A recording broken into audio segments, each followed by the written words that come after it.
Hey everybody, and welcome to the top 5 reasons Bioshock Infinite's Clash in the Clouds DLC is completely amazingly awesome. Now, I was a huge fan of the main game, and I'm a huge fan of this DLC pack, but if you need a little bit of convincing to jump into that $4.99 price point for this bad boy, then I'm here to help you out with that. Now, of course, we'll be talking about some of the shortcomings in the DLC in my other video, companion video to this, the top 5 reasons Bioshock Infinite's DLC completely sucks, because it is kind of a dichotomy that they've presented to us in this DLC pack. And it definitely raised a little bit of controversy because of some of the elements that they chose to leave on the cutting room floor for it. Now, I think that the DLC in the PR for the DLC was very well presented because they also announced 2 very story-heavy DLC packs that are coming up. So I think that helped to soften the blow a little bit. But still, this particular item can go either way depending on what you found the most enjoyable from Bioshock Infinite. But without further ado, let's get right into the list. Number 5, constant progression. After every single wave in the DLC, you feel like you've leveled up. The game always supplies you with either an infusion, which leads to a massively sped up experience on powering up your shields and your different vigors, your salts. But you also have a ton of money from completing different challenges and doing different kind of tricks as you kill your opponents. So this adds just a whole new layer to the game because that constant feeling of progression always gives you something else to chase after. In the main game, it was kind of a desperate search for your next infusion. It was kind of a desperate search jingling around for change to try and level up your different weapons and level up yourself as a character. None of that is really presented in the DLC. Every time you complete a new wave, not an old wave, but every time you clear a new wave, you're going to be getting that money, you're going to be getting those infusions or those gears because they alternate, and you're really going to feel like you're just improving your character massively between altercations. So that adds just a whole new layer to it, and it plays greatly with some of the other things that makes Bioshock Infinite's DLC just so awesome. Number 4. The weapon balance. Now, that constant progression really comes out and plays with the weapon balance in this game because I found that the DLC highly accentuates brand new builds that you may have never experimented with before. A big part of that is the fact that you constantly have more money than you did in the main. Now, in the main game, they really, especially in 1999 mode, really tried to hamper you from being able to get as many upgrades as you could. So you had to pick a particular weapon that you were fond of and you were able to use, and you had to just stick with it. And if that was a mistake, and if you found yourself on the hand of the prophet without any kind of RPG or anything, or a volley gun that was leveled up, you could be pretty sad pretty quickly. But in this Clash in the Clouds DLC, they've done away with that entirely. You're constantly getting way more money than you did before, and you are very quickly leveling up in the power chain and just expanding your arsenal in a way that you couldn't really in the main game. So this leads to a lot more combinations, and they really encourage healthily you trying new things in this DLC.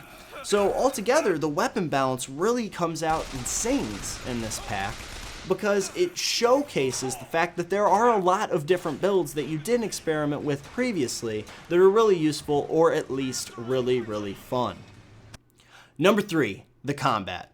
While the main game's combat wasn't exactly my favorite part, it really sings in this arena.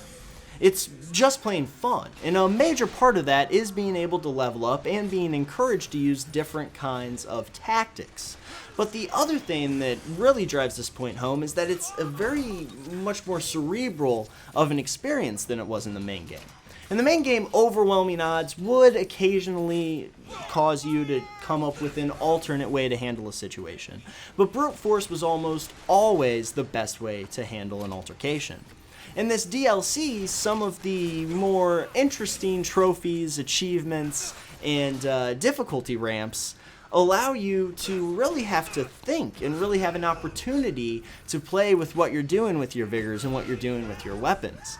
Now, this makes the combat a lot more deep. than it was in the main game. In the main game, you picked like your shotgun or your sniper rifle and you blew everyone away as quickly as possible. In the DLC, that's not always the best route to take. And that extra little layer of intelligence that this game calls for, that this additional content calls for, really adds a lot of depth that, and the overall experience is the better for it. Number 2, surprise story elements. Now when we get into the later video of some of the things I didn't like about the DLC, we'll talk a little bit more about story or lack thereof. But I will say that the Colombian Archaeological Society, and different little nuances that they've added throughout this DLC pack quite a wallop and kind of emotionally get you to remember some of those better experiences that you had with the main game. Now, it's by no means on the same level as the main, and it's definitely not going to strike the same chords that I expect the DLC packs to come will be striking. But it is cool to just kind of buy your different purchasable content and just see some of the in-game concepts and some of the things that were a lot of fun. I will point out that there are 4 phonographs in the Archaeological Society as well that I would have paid $5 to buy from like iTunes or something, but I still can't download them anywhere. But I would pay for just that, and we get so much more with this DLC. And finally, the number 1 reason that Bioshock Infinite's Clash in the Clouds DLC is amazing is the Blue Ribbon reward system. This is such a great idea, you guys. It is awesome because it's really it is the driving force behind what makes you want to progress in different ways, what makes you want to upgrade those skills in different ways.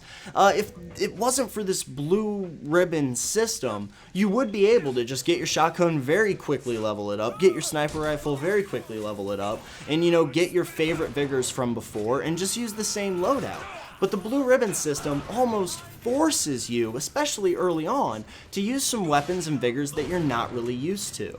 And this is probably the best aspect of the DLC that I could ever think to find, just because of that fact.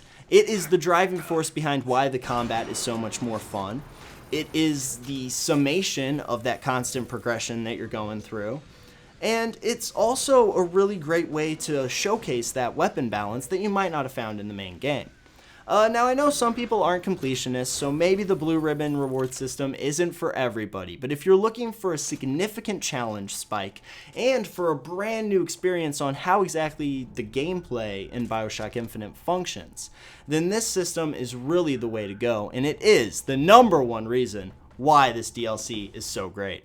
So anyway, you guys, thanks a lot for watching this little video. I hope you enjoyed it. Obviously, I'm kind of a fanboy for Bioshock Infinite, but I will say that this DLC did have several problems with it that I wasn't too happy to experience. And that, of course, will be covered in my next video, the top 5 reasons why Bioshock Infinite's DLC completely sucks. But for right now, I want to thank you for watching this particular video.